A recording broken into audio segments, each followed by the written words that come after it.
Gonzalo es mi sensei de tecnología, entonces No, hombre, qué esto me honor. encanta porque aprovecho para echarnos buenas pláticas y un update a mí. Y lo que le pedí es que lo hiciéramos cada trimestre con todos ustedes para poderlo compartir y no, me acaba de aceptar. Entonces, bueno, muy emocionados por eso. Y de hecho, también estamos platicando ahorita que nos vamos a ir a poner oficinas juntos en México. Muy emocionado de tener mucho más cerca a Gonzalo. Gonzalo, ¿cómo estás? Bienvenido. Muy, muy bien, muy contento de estar aquí con ustedes. Muy contento de estar cerrando este año y viendo hacia el próximo. Y Te aventaste un gran año en sí, caramba. 2015, qué bruto. Felicidades. La verdad, mis respetos. Muchas gracias y además siguen cayendo las buenas noticias que escucharán, pero sí estamos muy contentos, Dan, producto de mucho esfuerzo y de mucho foco. Ajá. Y de que tú eres mi sensei de emprendedurismo, y me has enseñado a ser un cuate disciplinado y enfocado en ese sentido. Pude hacer la transición del mundo corporativo a la startup con el equipo. Rapidísima. Y, Rapidísima la este, transición.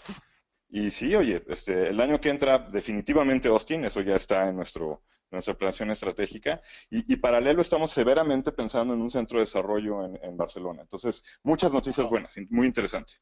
qué padre. Pues no, espero que nos vayas platicando cada trimestre por acá. Claro, Pues si gustan, empezamos nada más. Antes de empezar, si nos saludan por aquí. Arturo, hola, ¿qué tal? ¿Cómo estás? Vanessa, ¿cómo estás? Buenos días. Nada más díganme de dónde nos visitan, en qué ciudad. Nada más para saludar un poco, para ver de dónde nos están visitando. Vanessa, sí, ya tenemos oficina en la Ciudad de México, pero vamos a estar ahora en Las Lomas, allá con Gonzalo. Aquí de Las Vegas. ¿Qué tal, Carlos, de Las Vegas? Desde España, Jaime. ¿Qué tal, Jaime? Bueno, ¿de dónde estás, Jaime? ¿En qué ciudad de España?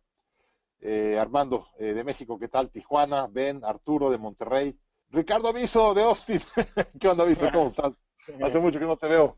Ya nos surge echarnos una cervecita por ahí. Va a estar por acá Thanksgiving, a ver si nos vemos.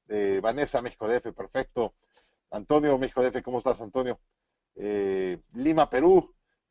Valencia, España, nos visita Jaime. Oaxaca, Alma, ¿qué tal? ¿Cómo estás? Regina de Cancún. Gonzalo está haciendo mucho Cancún, ¿no?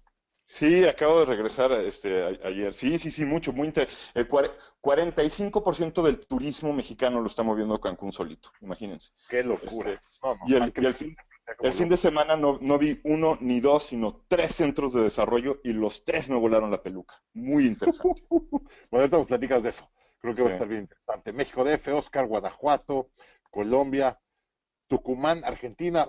Felicidades, José Luis, que tiene presidente nuevo allá en Argentina, Guanajuato, Guadalajara, Monterrey, Guatemala, Mario de Guatemala, México DF, Monterrey. Bueno, de todas partes. Muy padre. Muchísimas gracias. Qué bueno que nos visitan. De Panamá, Ruth, ¿qué tal? Bienvenido. Antonio del Paso, Texas, ¿qué tal? ¿Cómo estás? Bueno, pues muy bien. Muy internacional este foro. Les agradezco mucho desde Regulo, desde Miami. Bienvenidos. Y bueno, Gonzalo, te damos el espacio y aquí aprendemos de ti un rato y ya cuando termines hacemos algo de preguntas y respuestas. Encantado. Oigan, pues muy buenas tardes, gracias Dan por la invitación. Miren, lo que van a ver es un compendio de muchísimas cosas. No lo puedo llamar propietario ni por mucho. Somos muchos los que estamos tratando de empujar por transformación digital. Para aquellos que dijeron que están en España, en España la ola de transformación digital es algo que está mucho más fuerte que acá. Nosotros esperaríamos que a mediados del año que entra, se empezara a hablar mucho más de transformación digital en Latinoamérica y más, sobre todo en la zona de México. Eh, pero lo que sí ya podemos ver desde ahora son 10 tendencias muy claves que no importa con quién las consultes, las puedes consultar con Gartner, las puedes consultar con y Consultants y con cualquiera de los que todos miramos a ver. Lo que nosotros hacemos es después validarlo con nuestros propios tools. Entonces, CloudRetank tiene una plataforma que hemos llamado Guggenheim. Guggenheim tiene alrededor de 40 y tantos tools de tecnología y en su totalidad indexan como 7,000 millones de páginas diarias que analizamos, vemos las conversaciones y entonces en este Tech Update lo que tratamos de hacer es enseñarles no solo lo que estamos viendo allá afuera de información en la industria, sino también lo que nosotros pudimos ver que creemos que va a ocurrir en el futuro. Uy, un segundito aquí, no sé qué. Ah, aquí está. Entonces, bueno, lo primero que claramente estamos viendo, ¿no? Es que esta cosa llamada de Internet of Things, que hasta hace muy poco no entendíamos y que muchos creíamos que tenía que ver con conectar el refrigerador y que el refrigerador nos dijera cosas inteligentes, que estamos muy distantes todavía de que eso pase en realidad y que además afecte de alguna forma nuestro estilo de vida. Lo que sí que estamos viendo es que la comunicación entre los devices se vuelve una realidad. Y así estamos reinterpretando en cómo vemos esto, esta cosa llamada de Internet of Things o el Internet de las cosas, ¿no? ¿Y qué creemos que va a pasar? Que entre estas devices, ¿no? Entre estas unidades, sí se van a pasar información que en su suma acaba siendo muy valiosa para el ser humano en cosas como ahorro en consumo eléctrico, en cosas como ahorro en consumo de agua, incluso en cosas como mantenimiento de, ¿no? Si la secadora le puede decir a la lavadora que el radio de consumo entre una y otra está disparado, entonces el consumidor sabrá que alguna de las dos se va a descomponer en una forma pues no inmediata, pero sí predecible, porque está sincrónico. Y lo que vamos a ver es precisamente que las devices se hablan porque se vuelven sincrónicas. Y esa es una reinterpretación de Internet of Things, de cómo originalmente lo vemos, ¿no? Y me parece muy interesante porque vuelve al punto de lo que nos interesa es la data, y no necesariamente solamente la conectividad. La conectividad, ya sabemos que todo se puede conectar, eso ya creo que nadie está peleado con eso. Ahora con lo que estamos tratando de entender es, una vez que nos conectamos a esas cosas, ¿no? ¿Cómo obtenemos data que influya positivamente en nuestras vidas? Y ahí estamos, ¿no? Y así hay que entender, por ejemplo, la compra de Nest, ¿no? Cuando se compra Google, compra Nest, lo compra porque le interesa mucho más la data que el de la comunidad que el device, ¿no? El device en sí es muy interesante, es un gran diseño, no digo que no, pero lo disruptivo está en entender cómo está usando esa comunidad los devices. Entonces, la primera gran tendencia que veremos en 2016 es la reinterpretación de The Internet of Things como devices platicándose unos a otros, la data que producen y cómo afecta a los negocios y nuestra vida, ¿no? La segunda es esto que estamos viendo que cada vez se junta más y más y más, y ya no lo llamamos augmented porque ya no es aumentado, ¿no? Ahora lo llamamos accumulated reality. Y esto de accumulated reality, dice Gartner, que tiene que ver con este paso de la aumentación, ¿no? De la realidad a verdaderamente el estar ahí dentro de la experiencia y vivir parte de la experiencia. Y lo que estamos viendo, Propeller Group lo dice, y Marketer lo dice, lo que estamos viendo es que nuestra habilidad en que el usuario viva este cúmulo de experiencias, ¿no? Allá adentro, es lo que va a hacer que lo podamos mover a otras cosas y es lo que le va a dar sentido al Internet of Things. Entonces, ¿para qué queremos toda esa data? Pues para generar estas experiencias, ya no de realidad aumentada, sino de realidad acumulada, porque es dato tras dato tras dato que vamos entendiendo y le vamos dando la vuelta y ya que lo depuramos lo suficiente, podemos utilizar eso para entender, por ejemplo, pues cómo utilizar los sensores, cómo utilizar los coches, y así es como llegamos a esta iteración en donde no sé si leyeron las noticias hace unos días,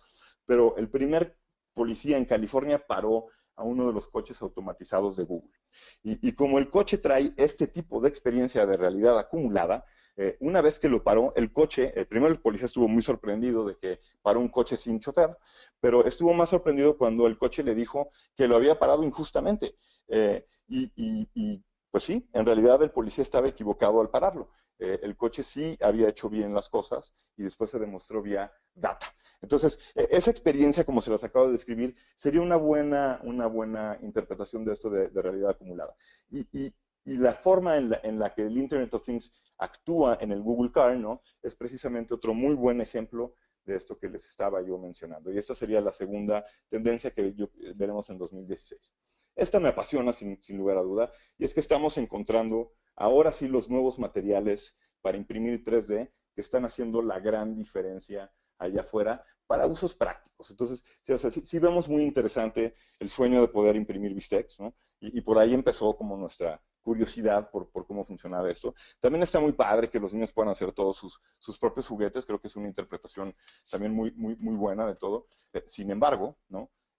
Pues no se llega a donde se quiere llegar con esto sin tener aplicaciones mucho más serias. Y lo que vamos a ver el próximo año es que ahora sí, industrias como la aviación, la militar, la de la medicina sobre todo, quiero subrayar esa, van a crecer alrededor de estos nuevos materiales que estamos encontrando, que transmiten información, transmiten energía, hacen nuevas cosas que no habíamos podido ver, ¿no?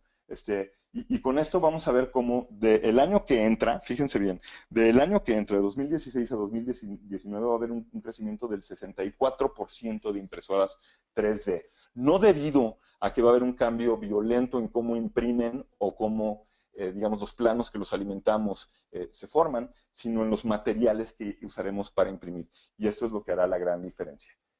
Y este tipo de impresiones en 3D es lo que creemos que va a explotar el próximo año en este sentido. Gonzalo, a ver, regresa tantito a la de 3D, que a mí se me hace muy, muy interesante esa. Sí, sí. Una discusión con Peter Diamandis y me decía, Peter, las impresoras de tu casa, vas a tener una impresora en tu casa para imprimir plásticos y juguetes y cosas sencillas, pero dicen, yo creo que una explosión va a ser en tiendas tipo Kinkos, donde van a tener impresoras mucho más poderosas, mucho más grandes, y vas a poder imprimir en materiales diferentes. ¿Qué has visto? ¿Cuál es el material que está explotando en 3D? ¿Los plásticos que estamos viendo, estas resinas? Ya no, ya no. Ahora estamos viendo, como bien dice aquí, o sea, estamos viendo aliados de níquel que son los que permiten pasar muy bien información, aliados de fibras de carbono, y esto nos permite hacer, por ejemplo, prótesis, ¿no? Y lo que originalmente habíamos pensado que estaba bien cool hacer con plástico o inyecciones de polietileno, este tipo de cosas, uretanos también. Ahora creemos, o sea, ahora lo que estamos viendo son reales aplicaciones con este tipo de materiales que además ya aprendimos cómo imprimir en ellos, no tipo fibra de carbono. Entonces, yo sí veo una esquina en un hospital, imagínense, se lo imaginaría Peter Diamandis, en donde tu doctor le pasa el plano de tu prótesis al shop, ¿no? Y cuando tú bajas, ya está hecho tu prótesis y está impresa, y te la llevas puesta, ¿no? Oye, una cosa bien divertida que vi, una empresa que hace prótesis para niños que perdieron un brazo, una pierna o algo, y le pidieron a Disney que les permitiera usar los temas de Disney para hacerte un brazo biónico de Iron Man. Entonces ahora un niño que no tiene brazo, ahora en vez de tener nada más un brazo y ser el niño raro, ahora es el Iron Man, porque está diseñado como tipo Iron Man y ahora es un niño biónico. No, hombre, se vio espectacular. Claro, es integración, está padrísimo. Y eso es lo que vamos a ver más y más. Fíjate, por ejemplo, ¿te acuerdas que, bueno, tú y yo trajimos yesos cuando rompimos algo de esos blancos espantosos? Ya mis hijos y los suyos trajeron de estos de fibra de vidrio. Y ahora serán como lo que tú dices, ¿no? Vamos a tener como prótesis muy espectaculares Muy que van a ser divertido. muy ad hoc al paciente y este tipo de cosas, ¿no? Exactamente. Bueno, perdón, síguele. No, no, hombre, gracias, Dan. Eh, la otra cosa es que, a ver, hemos pasado por tres paradigmas yo muy importantes a entender. El primer paradigma es cómo encuentro información, y eso es, digamos, pre-Google. El segundo paradigma es cómo ordeno información para que sea relevante, y eso es, digamos, la era Google. Ahora estamos viendo el nacimiento de una nueva era, ¿no? ¿Qué pasa cuando produces tantísima data en el mundo y casi el 90% de ella no puede ser organizada por Google porque no es data relevante a un documento, no es data relevante a uno de sus datos y todavía Google no llega hasta ahí? Ese 90% de la data que está flotando en todas partes está completamente desagregada, ¿no? Hay que empezarla a agregar, y perdonen, no macha me estoy dando cuenta que no macha el audio con el video. Déjenme ver qué pasa con la próxima. Ok. Pero en la presentación que les mandaremos después como follow-up, Dan, te prometo A ver, que viene estás en el número 4, Bringing estoy Order en to el Data 4. House. Sí, entonces lo que está bien es el título, lo que se nos fue en Ah, las patas a los de sí, Cloud cierto. Tank es Sí, el sí, texto. está bien. Entonces les pido una disculpa a todo el mundo, pero se los mandamos en Addendum acabando la presentación. No pelen el texto, pélenme a mí. Y entonces lo que les decía de ordenar toda esta data allá afuera es que lo que no puede ordenar Google, que es bastante la gran mayoría, pues hay que encontrar una forma de ordenarlo muy rápido para que nos sirva a todos. Y esa es la carrera que veremos el año que entra. La carrera que veremos el año que entra es esto llamado Ultra Data, y es tratar de encontrar toda esta data que está completamente desagregada y de forma caótica en cada una de nuestras computadoras y servidores y todo lo que hacemos para empezarlo a agregar y ponerle orden y que vuelva a formar una ola de relevancia que nos sirva en el futuro. Y creemos que este haber va a ser algo muy importante y empezamos a intuir todos que por aquí va a venir seguramente el próximo Google.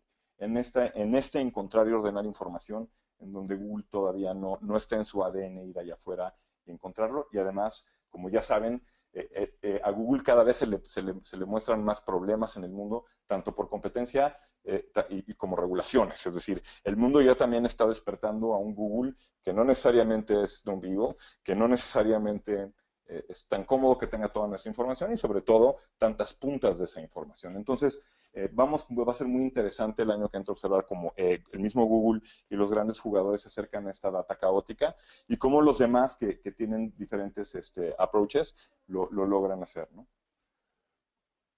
Y esta es una que creemos que es muy importante, y es que cada vez las máquinas van a entender más y más y más y más, y van a entender sobre todo cómo predecir comportamiento, ¿no? Y la combinación de esto dará dos fenómenos que no son del todo agradables, ¿no? Pero que tenemos que vivir con ellos. La primera es que tiene inevitablemente un impacto al ser humano. Y este impacto al ser humano, igual que pasó en la revolución industrial, pasará ahora en esta era disruptiva y es, sin lugar a dudas, tendrá que ver con que las máquinas aprenden más y más y más y se integran de una forma más natural a los humanos. Un ejemplo sería los brazos robóticos que yo veía hace 6 años, tenían capas de acrílico que los separaban de los operadores para que no fueran a lastimarse los operadores en un descuido de la máquina. Esa capa de acrílico ya no existe.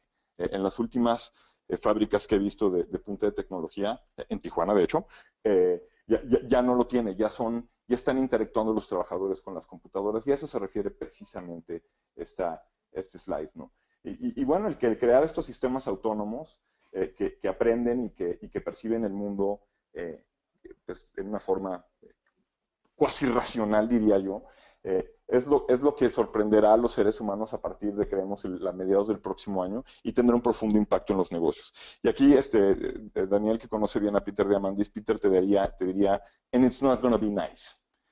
Y al contrario de lo que creemos, la disrupción no es una amiga que llega y toca la puerta y te dice, oye, déjame pasar, no seas mala onda. No, mira, la disrupción llega, ataca al mercado en una forma asistémica, además, no la entendemos, y para cuando nos damos cuenta ya cambió todo.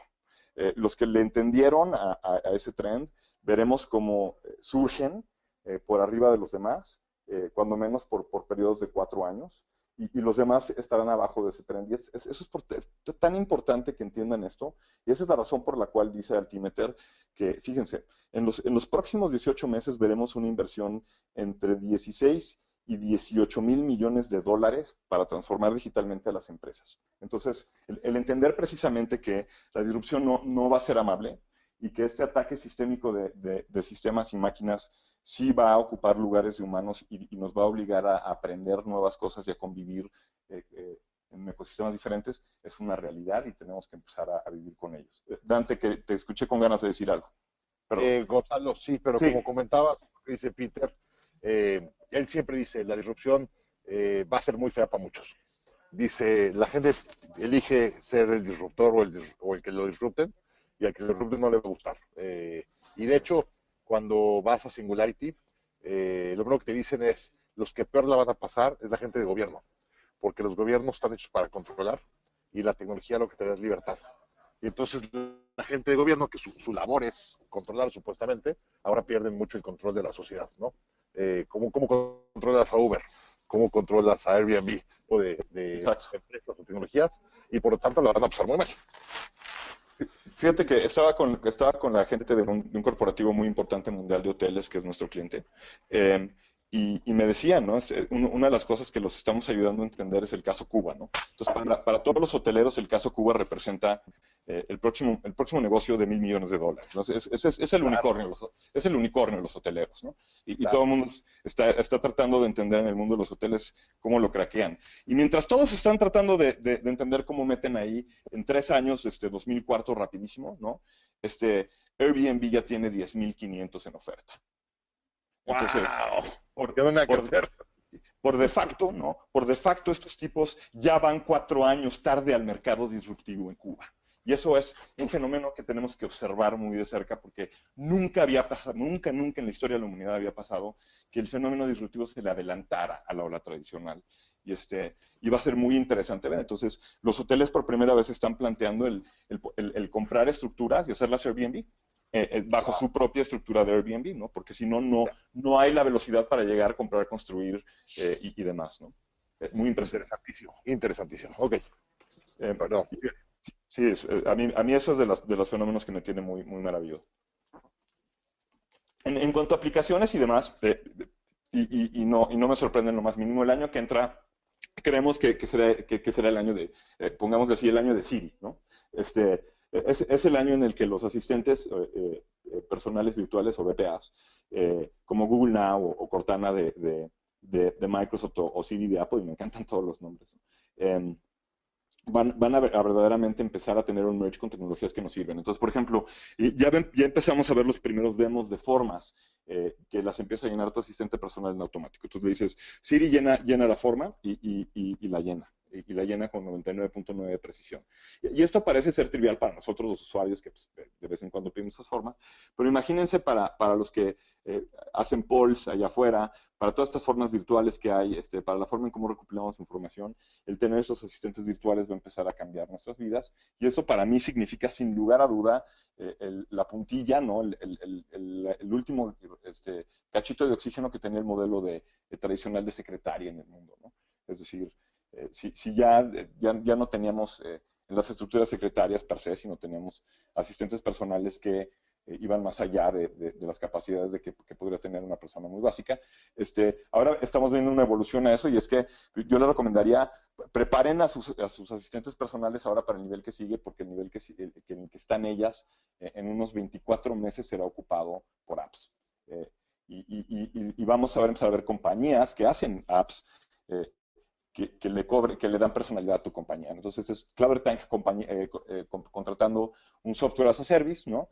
Que hace el asistente personal, el asistente virtual personal de CleverTank para sus clientes. Entonces ya tienes un nivel más de servicio, ¿no? Tienes el nivel de correo, digamos, o chat, tienes el nivel del asistente virtual para tus clientes de segundo nivel y ya tienes toque humano en el último de los niveles. Entonces, el agregar esta nueva capa nos permite tocar cliente en una forma como tampoco lo hemos hecho nunca y nos resulta a todos muy atractivo e interesante, ¿no? Esta es una de las que me tiene personalmente emocionado a mí porque creo que tenemos la gran oportunidad de potenciar más a usuarios que tenemos dentro de nuestras organizaciones y esta es una forma de hacerlo. Entonces, por ejemplo, yo algo que estoy haciendo en CleverTank es que todos los viernes pago por entrenar. Es decir, no se trabaja en CleverTank, se entrena.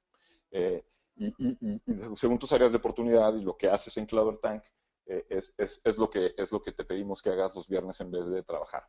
Yo los invito a todos a que sigan un modelo similar a para que cuando entren estas capas de tecnología, las personas que tienen allá adentro no sean tan disrumpidas, ¿no? Algo que estamos viendo muy, muy, muy, muy interesante es cómo los sistemas se vuelven predictivos, cada vez más predictivos, más inteligentes, y con eso necesitamos lo que estamos llamando arquitecturas neuromórficas. Las arquitecturas neuromórficas son aquellas arquitecturas que se empiezan a parecer mucho más al cerebro, y algo que yo siempre he dicho es que cuando tú miras desde a 10.500 pies de altura los grafos sociales que usamos para entender los movimientos sociales en la red, se parecen mucho más a una conexión neuronal, ¿no? que a un mapa ingenieril, ¿no? Y creo que lo que están viendo enfrente de ustedes es el reconocimiento a lo que ya en CleverTank llevamos muchos años tratando de predecir allá afuera y platicar. Estamos viendo estructuras arquitectónicas que son neuromórficas, están copiando cómo está hecho el cerebro, porque como está hecho el cerebro ya sabemos que es una de las formas más eficientes de transmitir información. Y entre más hacemos cosas que se parecen al cerebro, podemos replicar sus funcionalidades, entender más de él, y llegar a esto que se llama Deep Learning. Y Deep Learning es algo que van a estar escuchando mucho, eso va a ser un trend word del año que entra, ¿no? Y se refiere al reconocimiento de algoritmos y al reconocimiento de patterns que nos dan indicaciones de la inteligencia y cómo se conecta esta inteligencia. Y si vieron ahora recientemente una película que se llama Ex Machina, yo creo que está muy inspirado en estas ideas y estos trends, ¿no? Que son con nuevos tipos de conductores de información que se transforman y se mueven en una arquitectura mucho más neuromórfica que ingenieril, ¿no? Y me parece que esto sí es el dawn of a new era también, y vamos a ver cada vez más materiales que por arquitectura nos permiten que la forma en la que piensan las máquinas se parece más al cerebro. Esta es una que venimos prediciendo desde hace rato y no necesariamente como está aquí planteada, pero y la pregunta va más o menos así, ¿no? Seguido, una de las industrias que nos toca atender mucho en CloudErTank es las finanzas. Y los financieros están muy preocupados por cosas como que los millennials no saben invertir y no quieren invertir en cosas a largo plazo, tipo seguros. El millennial no le ve ningún sentido a invertir 60 o 50 mil pesos en un seguro de gastos médicos anual, porque es muy difícil ver el riesgo a esos 12 meses. Sin embargo, ese mismo bicho que no te paga ese dinero por un seguro anual, si lo agarras en una caseta antes de salir a la carretera y ahí le vendes un seguro de fin de semana de 3 mil pesos, te lo paga, porque es un seguro que está ligado a experiencias, ¿no? Bueno, jugar con estructuras para hacerlas más flexibles, ¿no? Lo estamos llamando microservicios o nanoservicios. Y los microservicios y los nanoservicios son mini estructuras que encontramos dentro de nuestra cadena de valor, que a la hora que las metemos allá adentro, cobran completamente exponencialmente otro valor al que nos imaginábamos. Pero esto solo puede ocurrir si tenemos las plataformas flexibles para poder hacer cosas como añadir SKUs en muy poco tiempo, entendiendo trends del mercado, o sacar SKUs en muy poco tiempo, ¿no? Es muy difícil hacerlo con estas estructuras en donde todavía el producto depende completamente del pricing y de toda la estructura que hay a su alrededor para poderlo mover y plantearse. Entonces, el ejemplo sería el siguiente. En Uber India se estaban dando cuenta que había un problema, es decir, el negocio iba muy, muy bien, pero había unos trends que, fíjense bien, no a la gente de finanzas ni a la gente de ventas, sino a los arquitectos de sistemas se dieron que había unos patrones de data muy interesantes que no les checaba y que les permitía entender que podía haber mucho más dinero que ir a alcanzar en India en un negocio que ya era de 1.5 billones de dólares, 1.500 millones de dólares. Entonces, ¿qué hicieron los ingenieros? Se fueron con la gente de marketing y dijeron, oye, estamos viendo esta área de oportunidad, ¿nos ayudas a entenderla? La gente de marketing les ayudó a entenderla y resulta que lo que estaban viendo es una área de oportunidad en servicio, porque culturalmente hay una diferencia en India al resto de los países en Uber. En India, cuando un chofer va por la señora, uno de los servicios que el chofer provee es cargar las bolsas y negociar en el mercado. Pero como Uber tiene SKU cerrado, por crédito, no puede pasar no existe ese SKU y tampoco puede aceptar el dinero porque lo corren. Entonces, y la señora se siente mal que el Uber lo haga sin que le pague. Entonces, culturalmente ahí hubo un breakdown y no se estaba capitalizando la oportunidad.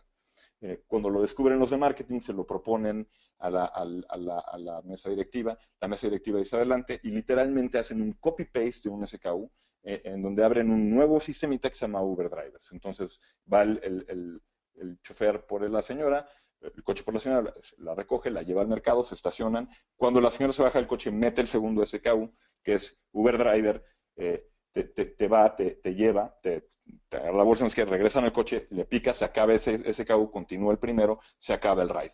Y con eso, en 24 horas, volvieron a abrir otro mercado de 1.500 millones de dólares en India, los señores de Uber. Entonces, a eso es a lo que nos referimos con microservicios y contenidos en arquitecturas muy flexibles en las que se puedan hacer este tipo de transacciones. Y lo que yo le estoy preguntando a mis clientes, y yo me pregunto diario, es, ¿y yo estoy listo para transaccionar así de rápido? ¿Yo estoy listo para ser así de dinámico a la hora que pongo ofertas allá afuera? No lo sé, cada quien se tiene que contestar esa. Pero definitivamente en 2016, si no lo estamos, es de esas cosas que deberías de empezar a considerar como un riesgo para tu negocio porque habrá gente que lo haga muy bien, ¿no? Y sí, el 9 sería así. The Internet of Things como plataforma, cada vez lo vamos más como el corazón de todo lo que pasa, por ejemplo, en una oficina.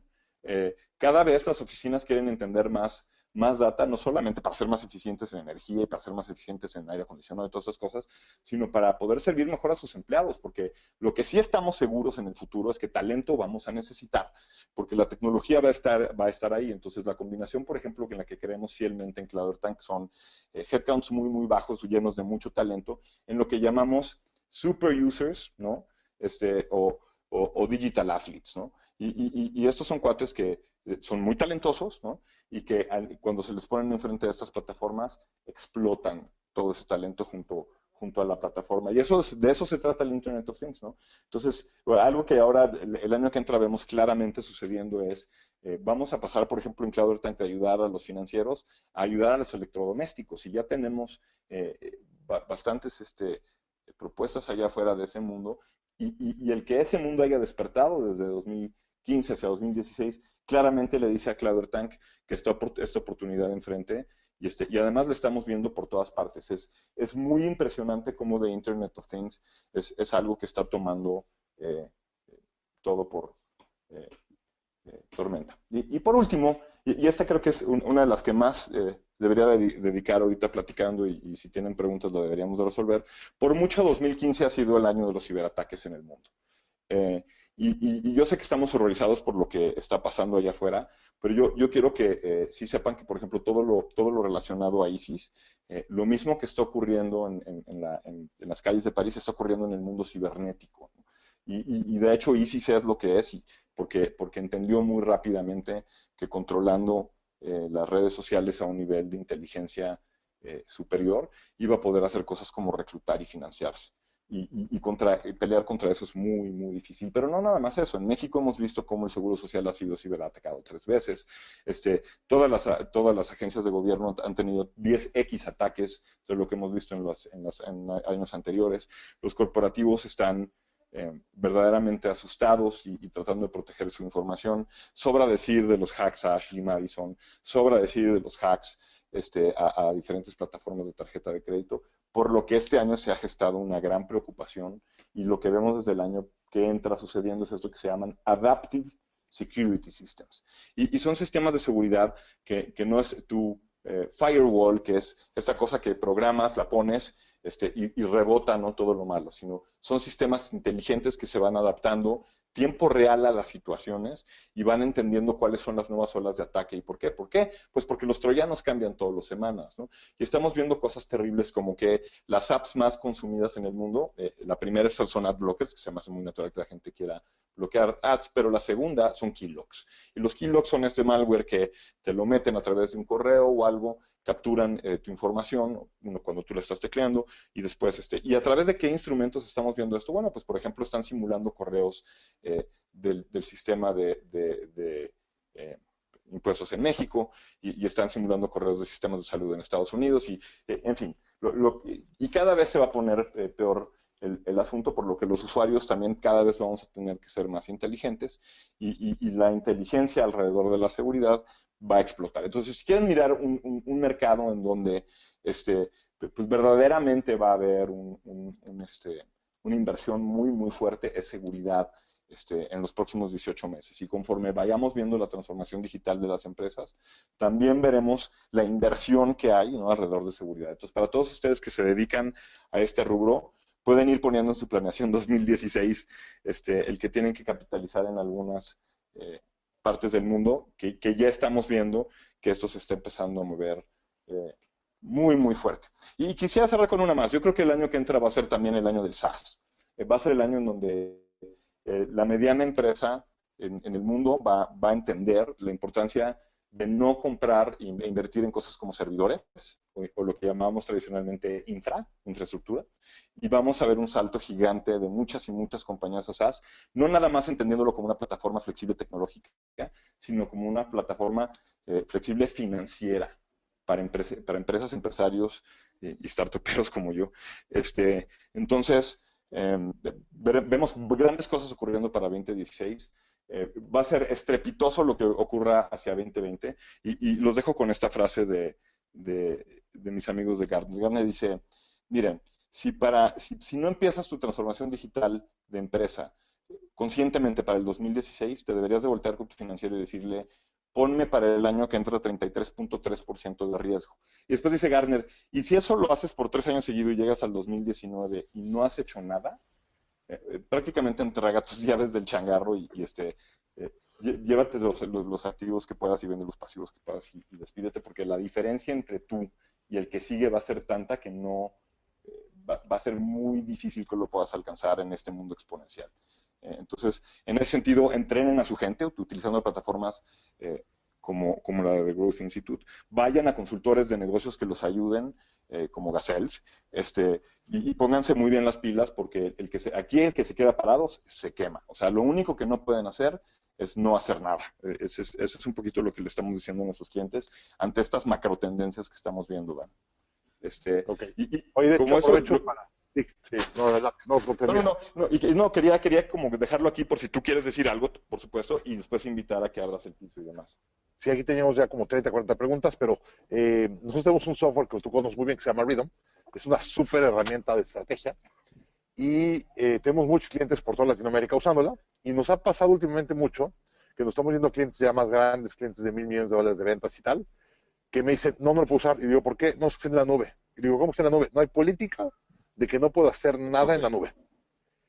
Y le digo, te estás tirando un disparo en el pie solito. O sea, no puede ser que no puedo usar nada en la nube. No, no puedo usar nada en la nube. Y entonces, como está en la nube, ya ni lo puedo ver. Y digo, wow, imagínate lo que nos van a parar. No van a poder hacer nada. Y fíjate lo lastimoso de lo que estás mencionando. Pues hay una tecnología que usa CloudAirTank dentro de Guggenheim, que solamente esta tecnología tiene una inversión, Dan, anual como de 5,000,000,000 como de 5 millones de euros.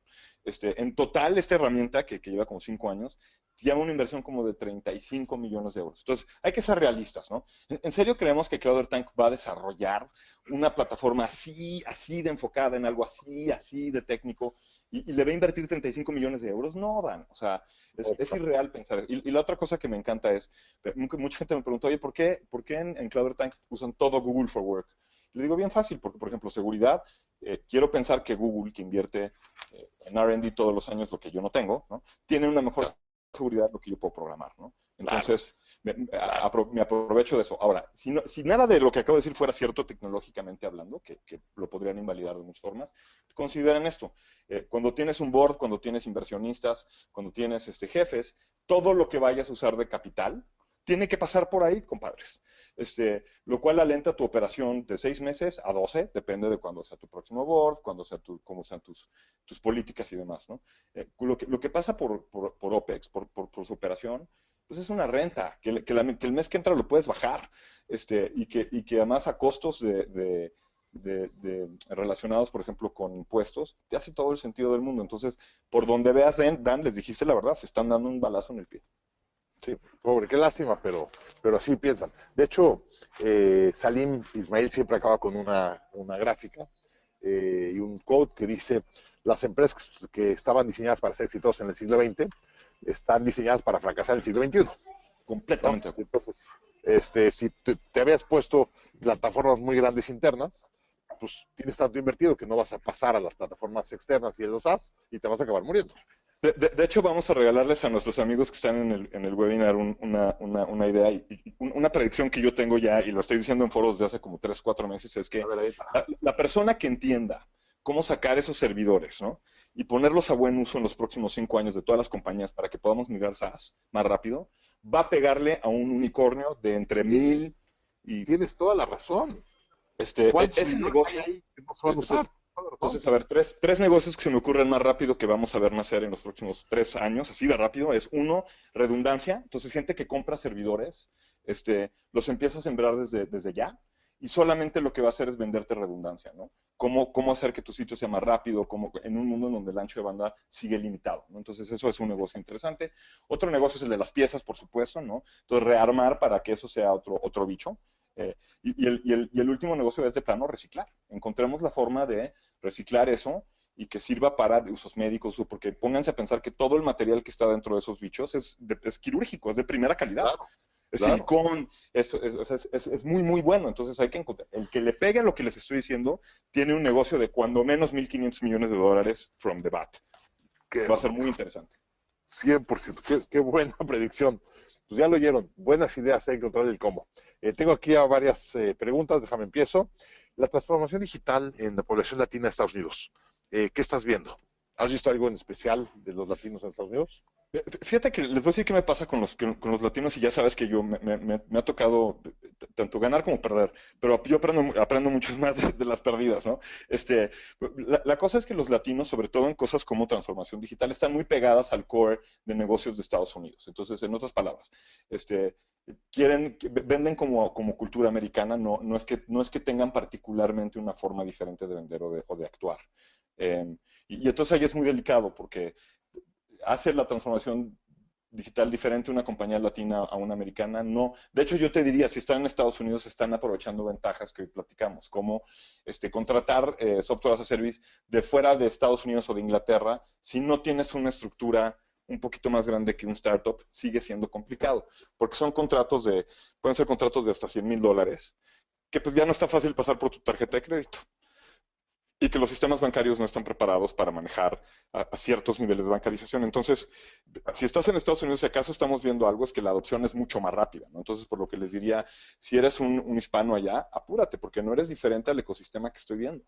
Estás compitiendo con los que no son hispanos, y estás compitiendo con el ecosistema de negocios local. Y acuérdense que si tu negocio está basado en consumo local, pues tienes que moverte a la velocidad del mercado, no del grupo hispano, ¿no? De hecho, aprovecho una cosa interesante. En Estados Unidos el gobierno tiene un subsidio para gente de bajos recursos para darte teléfono. Y entonces tengo un amigo, un hispano precisamente, que está regalando teléfonos en Estados Unidos, pagados por el gobierno. Es un proceso que tienes que llenar una solicitud y tal, pero está entregando 1,500 teléfonos diarios a gente de bajos recursos en Estados Unidos, todo pagado por el gobierno americano. Y ahorita le están diciendo que todos los teléfonos de ahora en adelante tienen que tener teléfono y datos. Entonces están inundando los teléfonos ya con datos, y creo que tienes 10 gigas o algo así mensuales incluidos, todo pagado por el gobierno, para poder que toda la gente en Estados Unidos tenga ya teléfono y datos, ¿no? Y entonces eso va a ser un cambio radical. Hay mucho hispano que trabaja en construcción y demás, califica perfectamente para estos subsidios, y van a tener teléfono, voz y datos pagado por el gobierno americano. Y te digo, la empresa que mejor le he entendido es una empresa de unos hispanos, porque obviamente el mercado hispano es el que más está demandando esto. Claro, claro. Entonces, interesantísimo que están metiendo 1,500 teléfonos diarios al mercado. Dice, saludos, tal, desde Coatzacoalcos. ¿Qué tal, Antonio? ¿Cómo estás? ¿Cómo se llama la movie que comentaste? Dice Carlos. Se llama Ex Machina. Ex Machina. Ok. Y está buenísima, les va a encantar. Bueno, a mí me rayó. Entonces, la película es esta, Ex Machina. Salió en el año 2015. Es una película para que la puedan ver. Muy recomendable, como dice Gonzalo. Yo no la he visto, pero por ahí me la voy a echar. Y luego lo que les deseo platicar. Este es otro autor de Singularity, otro profesor de Singularity. Se llama Future Crimes. No saben el libro. Es que está, no duro, durísimo el libro. Te explica los crímenes del futuro. Cuando yo leí el libro, lo tuve que parar de leer varias veces porque me asustaba. Es que decía, es que no quiero ni vivir con lo que pueden hacer estos cuates a través de las redes, ¿no? Los crímenes, como tú comentabas, lo que estamos viendo de ISIS no va a ser nada comparado con lo que van a hacer a través de la parte digital. No, a ver, déjenme repetir un dato que di yo porque creo que no lo escucharon bien. Yo tengo una plataforma en la compañía que mira diario 6,000 millones de páginas sociales diario. Y tengo un historial de esas páginas hasta 2007 más o menos. Entonces, si está escrito socialmente, yo lo puedo entender. Y socialmente incluye, por ejemplo, WhatsApp a veces. Entonces, vivimos en una era que sí está muy, muy, muy desarrollado lo que puede pasar a nivel cibernético. Bueno, pero también la vida es así de compleja, ¿no? La vida natural, o sea que... Claro, claro. Entonces, si quieres meterse más a entender los crímenes del futuro y qué puede pasar, vale mucho la pena. Este es el tercer profesor más famoso de Singularity. Es Peter Diamandis, luego Salim y luego este señor. Mark Goodman, brillante el señor. Me tomó una clase con él como de 4 horas de tecnología. Y es que te dan escalofríos cuando está platicando lo que está pasando. Vale mucho, mucho la pena que lo lean. Dice Ricardo que interesante que le platiques lo de Ashley Madison, que muchos no sabrán de él, ¿no? Que está interesante. Bueno, Ashley Madison es uno de estos sitios que el lema, bueno, te promovía que fueras infiel, lo cual ya invita a un open hacking season, ¿no? O sea, un sitio que tiene esa naturaleza, pues invita a la peor de las escorias a todo el tiempo estar ahí, porque pues, es una especie moralmente muy cuestionable.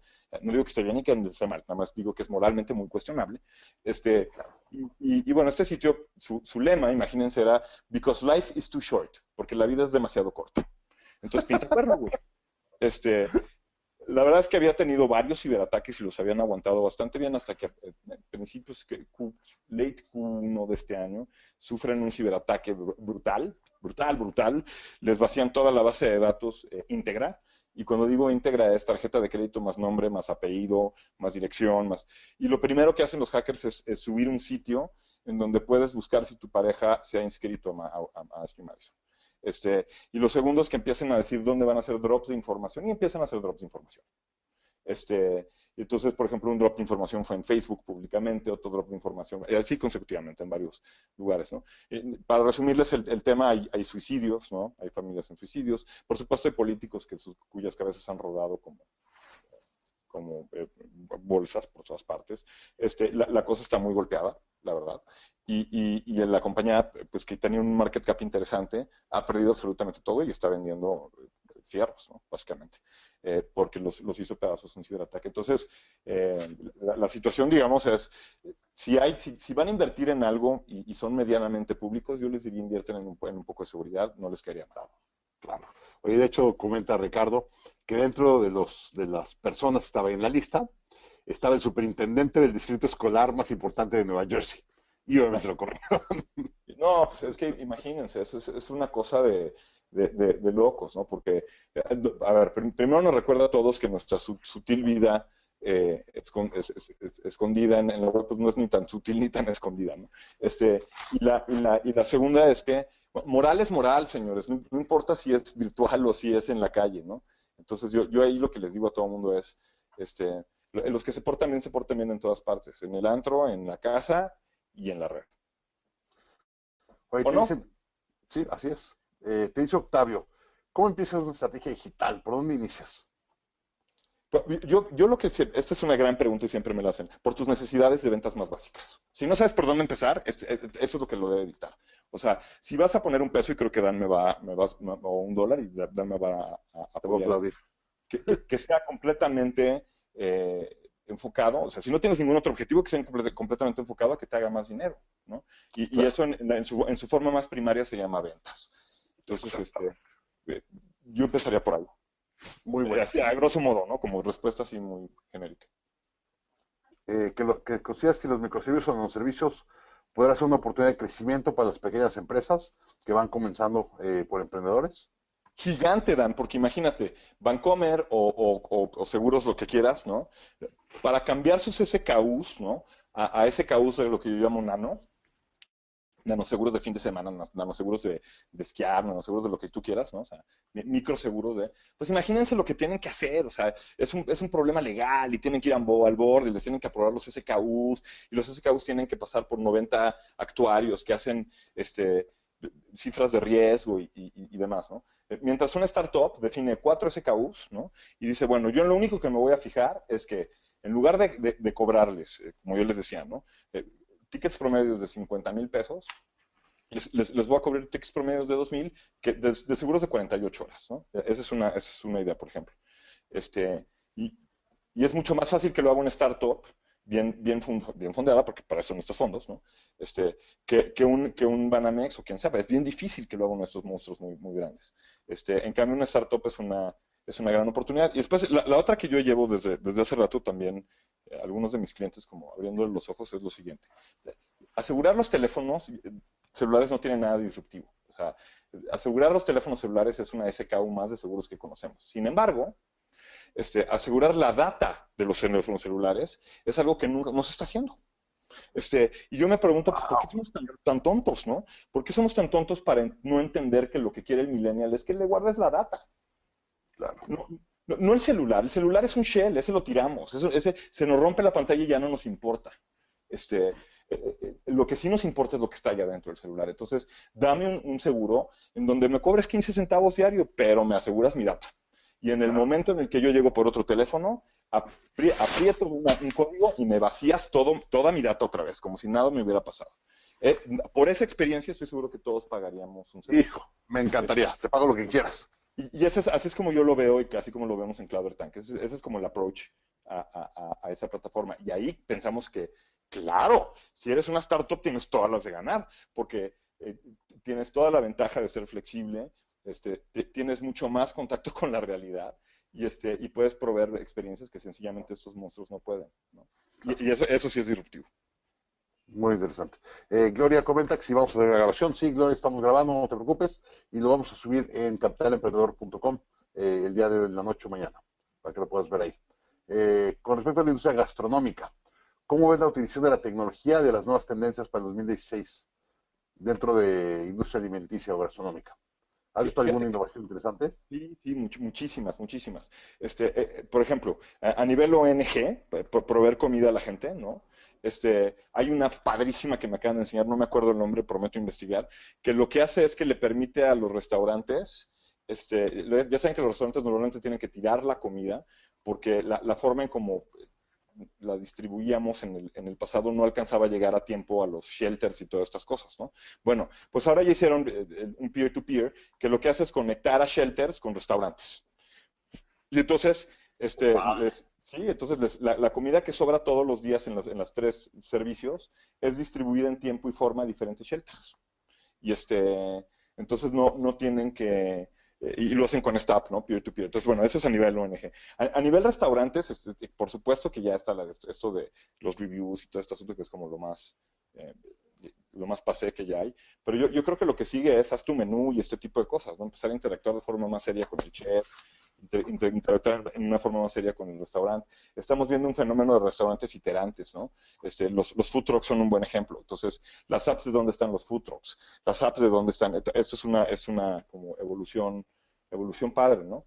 La última evolución que yo veo es en consumer, o sea, eh, cuando tú analizas, por ejemplo, los grupos de proteína más grande del mundo, su carne es uno de ellos en México, su mayor canal de distribución no es el canal tradicional de retail, ¿no? Ya son, por ejemplo, directamente los restauranteros que han organizado un canal de directo. Y yo digo, pues el canal que sigue es el del consumidor, en donde yo ya consumo, por ejemplo, les voy a poner un ejemplo a todos. En CloudWrite, a la Google comemos todos diario, ¿no? En la oficina. Y un platillo muy popular de la oficina es el salpicón, que es esta carne deshebrada que se hace fría, ¿no? A mí ya me tocó. Sí, Buenísima. a ti ya te tocó el salpicón de CloudWrite, exactamente. Entonces, bueno, nosotros llevamos consumiendo 1,5 kilos o 2 kilos de carne, de su carne, ¿no? Deshebrada empacada. Si lo que le toca a su carne ahora hacer es detectarme y decirme, oye, tú que llevas comiendo un año de esto, pues ahora tú prueba este corte. Y abrir un canal directo conmigo a traerme mi carne todas las semanas. Y así es como se van a saltar al Walmart de este mundo y van a empezar canales de distribución directos mucho más ad hoc. ¿Por qué su carne? Porque su carne, por ejemplo, tiene una fábrica que ya está pensada a la digital, o sea, engorda el ganado, califica el ganado, sacrifica el ganado y aprovecha 100% del ganado todo en una sola instalación. Entonces, le permite tener una agilidad en inventario y le permite tener una agilidad en entrega que le permite entrar a este tipo de distribución, lo cual les pasa un tip muy importante de esta era, ¿no? A las empresas que están mal, primero tienen que pasar o que no están alcanzando su potencial ni siquiera en números, en objetivos, antes de pensar en disrumpirse, esto lo digo muy en serio, háblenle por favor a Gazelles y tengan una seria plática de negocios, porque la disrupción mata a los negocios que están cojeando. Así como los negocios que les va muy bien, les va mejor, a los que están cojeando los mata. Lo primero que tienen que hacer es arreglar los indicadores más básicos de ese negocio y después pensar en una transformación. De hecho, con respecto a esto, Gonzalo, también en Singular University siempre dice, nos hemos dedicado en el mundo, estamos discutiendo cómo hacer más chiquita la división entre la gente que tiene y la gente que no tiene. Dice, ha sido un problema y lo hemos discutido mucho. Dice, ni se preocupen, no lo vamos a poder arreglar. Entre más tecnología tengamos en el mundo, la división entre la gente que tiene mucho dinero y la gente que tiene muy poco dinero se va a hacer mucho más abismal. Lo interesante es la parte de hasta abajo va a vivir una vida mucho más abundante, va a tener suficiente para comer, dormir y mandar a los hijos a la escuela y demás. pero el gap entre esos y los millonarios de Internet va a ser abismal, porque vas a empezar a ver chavitos como este Mark Zuckerberg, pero vas a ver 10 por año, no uno cada 10 años, ¿no? Dice, realmente se va a hacer la división muy fuerte. Y por lo Sí. tanto, tú decides estar arriba o abajo. Oigan, y sí les quisiera decir algo a todos allá. Por ejemplo, en Cloud Tanks hicimos algo que creo que es muy relevante e importante, y es algo, otra macro tendencia de negocios, y es a todos los que ustedes tienen un startup de servicio, basado 100% en servicios, creo que el reto que tienen en los próximos 18 meses es cómo se vuelven una compañía de producto.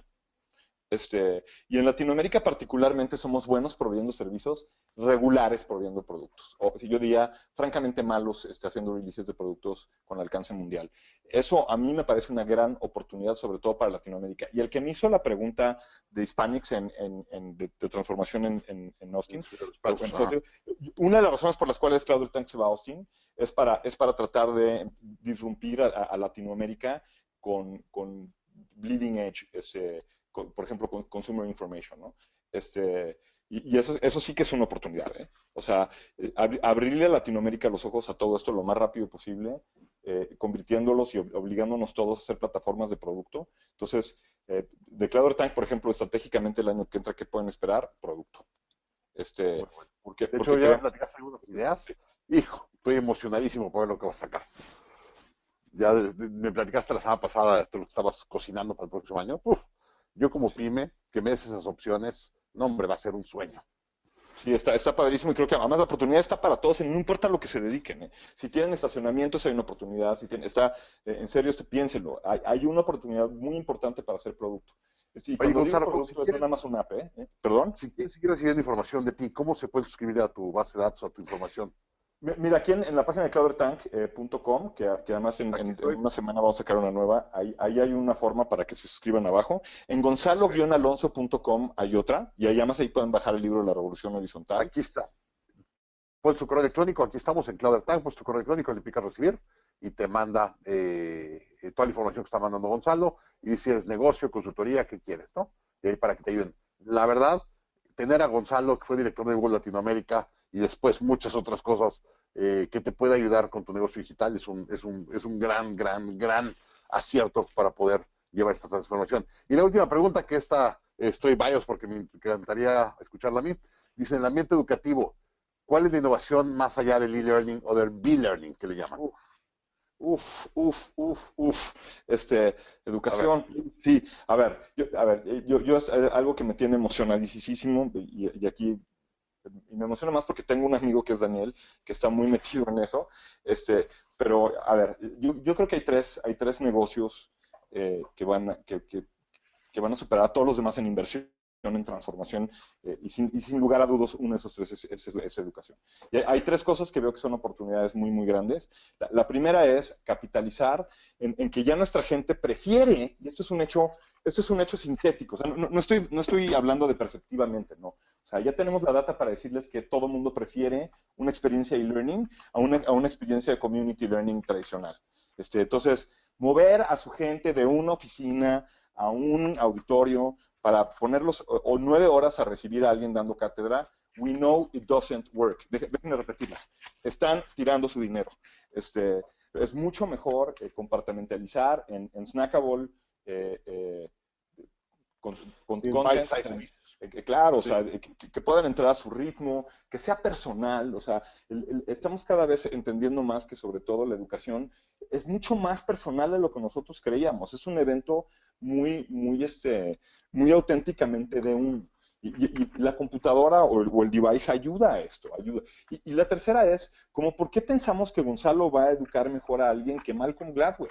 O que Peter Diamandis, o que, bueno, si cabe la oportunidad de que sí, no digo que no, pero si ya tenemos todo ese conocimiento grabado, compartimentalizado y listo, pues ¿por qué no vamos allá afuera y aprendemos a negociar de los mejores? No de la interpretación de los mejores que tienen en México un sistemita, ¿no? Entonces, yo eso es una que le veo gigante, ¿no? Y es, subámonos todos a esa cultura generalizada que nos está pidiendo a gritos que lo hagamos así y peguémonos con los que lo saben hacer. Y una vez más, ahí creo que The Growth Institute es un gran ejemplo. La segunda, que creo que es una gran oportunidad para todos ustedes que quieren entrar a un negocio que está apenas creciendo. Y fíjense bien, las estructuras, digamos, donde vivimos y donde educamos, son estructuras que duran 50, 60, 70, hasta 100 años, ¿no? Y sin embargo, los objetos que viven allá adentro no. Entonces hay toda una nueva línea de pensamiento que está tratando de diseñar para el futuro, tanto del lado arquitectónico como del lado de los objetos. Y están tratando de empezar a pensar cómo van a ser los objetos de aprendizaje en los próximos 5 o 6 años, porque los edificios van a seguir ahí, los vamos a tener que adaptar. Y eso es otra gran oportunidad para un mundo que además ya está atoradón. El mundo de la arquitectura se está atorando, el mundo de la ingeniería civil se está atorando, y este es un revival que me gustaría ver que todos se sumaran. Y la última tiene que ver con lo que estamos aprendiendo del cerebro, ¿saben? En los últimos 3 años me atrevería a decir que sabemos más de la estructura del cerebro de lo que hemos sabido en los últimos 100. Y eso nos está permitiendo que compañías, una vez más, como el Growth Institute, manifiesten esas estructuras arquitectónicas del cerebro en cosas como gamification. Y entonces, si quieren otra industria que yo creo que va a ser una sensible diferencia en educación en los próximos 10 años, va a ser gamification. Entonces, yo me clavaría ahí. Súper, bueno, pues muchas gracias. Aquí terminamos, ya tenemos más de una hora. Pues Gonzalo, mil gracias por esta actualización tecnológica y por favor te comprometemos otra vez en 3 meses para hacer otra. Nos vemos en 3. Que nos puedas llevar de la mano. Esta grabación y todas las demás grabaciones de Gonzalo, hacemos 4 al año actualizaciones tecnológicas y vamos a seguir haciendo una cada trimestre. Se encuentran en capitalemprendedor.com para que las puedas ver por ahí. Entonces, bueno, Gonzalo, muchas gracias. ¿Alguna última cosa ya de salida? No, Dan, a ti muchas gracias, y a todo el mundo, bueno, pues si quieren más información, suscríbase o mándenos tweets a Dan y a mí, todo eso, ya saben que estamos por todas partes. Muchas gracias por estar aquí, nos vemos en unos meses. Encantado. Gracias a todos, buenas noches, bye, buenas tardes, bye.